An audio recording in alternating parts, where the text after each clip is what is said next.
Look, we didn't talk about it, and we don't have time to start a full conversation, but we talked about that Simmons pod with Jackie Mack. When you've got Jackie Mack and Bill Simmons both kind of saying like, yeah, Brad's kind of sort of, on that tonight. On the hot seat, ish, and we get it, and so's Danny for that matter. Like you see chinks in the armor here, like there's the people high up who are plugged in or defend this team to the hilt are kind of like, there's issues here in terms of whether it's tune-outs of the coach or players not responding. And again, every win, everyone's going to take to Twitter and be like, oh, looks like they tuned out Brad again. They hate each other, huh? Look how much they hate each other. That was ridiculous. Go ahead, Josiah.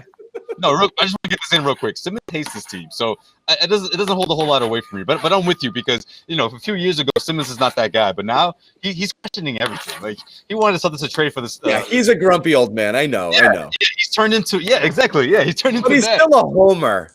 Yeah, that's true. Jackie Mack, I'm with you though. Jackie, it's rare when Jackie's talking about firing. But Jackie to say like I was after that Atlanta game. Jackie Mack said after that Atlanta game I was worried about Brad. That's like.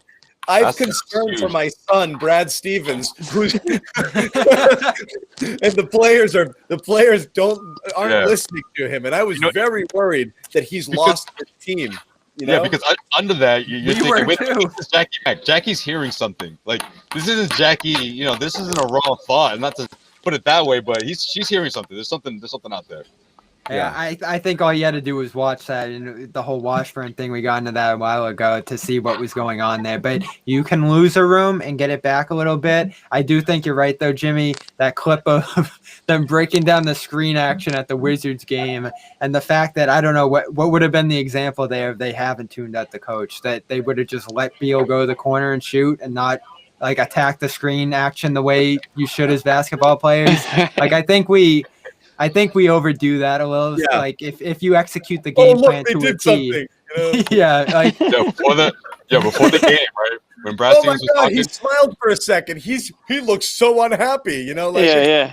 Oh, they don't communicate, really? Yeah. When Brad did his pregame, right? Gary Washburn comes in. He goes, "Listen, Brad. I hate to keep having to ask you about this. I was 1,000% sure he was going to talk about Rob Williams' minutes, but he brought up the firing of Lloyd Pierce. I'm like, oh, all right. I was like, come on, Gary, come with it, Gary. Do you think they're next? Yeah. Yikes. I still think he's gonna keep firing those tough questions to Brad and keep it coming. Like that's like Washburn has had a great year, even back to the bubble. Oh yeah, ever since he saw a shirtless Marcus Smart, man, he's been all over it. Over it. You need that. You need someone kind of holding it to account and asking questions that are uncomfortable. And he asks those questions, and it's fair. You got a team that has high expectations, that's playing well below them, and you want to talk about. Okay, you want to hold people accountable for it. And Brad can take it. Brad takes it. That's what we were saying is it's amazing how reluctant some people are to ask, where Brad is extremely good. And we've talked about these radio interviews he's been on where they flat out ask him, did you lose the room? And he's like, I understand why you would ask that. He takes a lot on himself. He said this to Grandy about a week or two ago. They were talking about his job, and he was like, I hope I never reach the point where I'm not the hardest one on myself. And that's why I trust him on a lot of stuff, because I know he's second-guessing himself. He's trying different things, and he's staying up late at night trying to solve these issues. I have a lot of faith in him as a person, as a coach. Yeah, we know. And I think it's been earned. I really do. The anecdote that Jackie gave was an interesting one, though, because one of the things she talked about was when Brad was young and he was at a Pacers game and he watched like a famous, game where Reggie Miller, when Larry Bird was a coach, hits a big shot and Bird just sits there like this and he doesn't move, and it's a big game and a playoff game and Bird sat there stoically as if nothing had happened. And he was like, that's what I want to be. I don't want to raise it too high when they go. And remember in the early games when the Celtics were hitting these crazy shots, Isaiah's going bananas, and you had these gifs, of Brad on the sideline and the whole place. Yeah. And like, okay, timeout, come over here and talk. And everyone loved it then. They don't love it now when things are good. So you love that he could maintain that level of calm and composure at those times and not act like a freak. And now people are mad because he's not throwing chairs or being demonstrative, because it's almost like it's less that approach is what people think the team needs. It's that we're angry. We want you to be angry too. Right. And that's what I think the biggest issue with fans is like, how aren't you as mad as I am right now? And they see him calm, and they're like, do you care? I think Tatum suffers from that too, because you see that's the problem. Right. And you want people to feel the way you feel sometimes. And I think that's why those guys get killed a little bit. You need a little bit of everything. Smart brings the fire on this team, and I think that's enough. Maybe they need one more. Not enough. It's not. Maybe they need one more guy like that. Yeah, you're right, Jimmy. They probably need one more guy like that. But like you also need Young, right? Something like that. Yeah. Is that who he is? I don't know. So.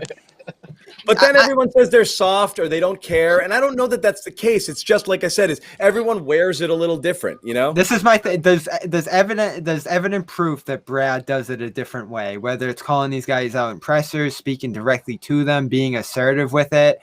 The question is, does that get through? And I don't think we know that. I don't think we have an answer for that with this team in particular, because that has worked with past teams. I think he's called them out in ways they've gotten answers. Used to remember they'd have those awful losses and then they just bounce back, guns blazing the next night. Yeah. You don't see that as much anymore. They go on a little longer tears. They go up, they go down. Yeah. The energy level is pretty consistent. So, listen, I've said all year there should be heat on Brad. Firing is not even a question given his track record, but he's worthy of criticism.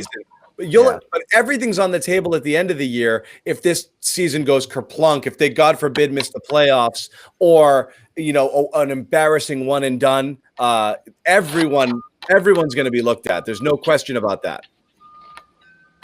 Right. Yeah, I mean, they're no different than any other team, really. Different. I mean, so that's how it's going to be. You don't go from conference finals to out of the playoffs like that without people being held accountable. Self-assessment.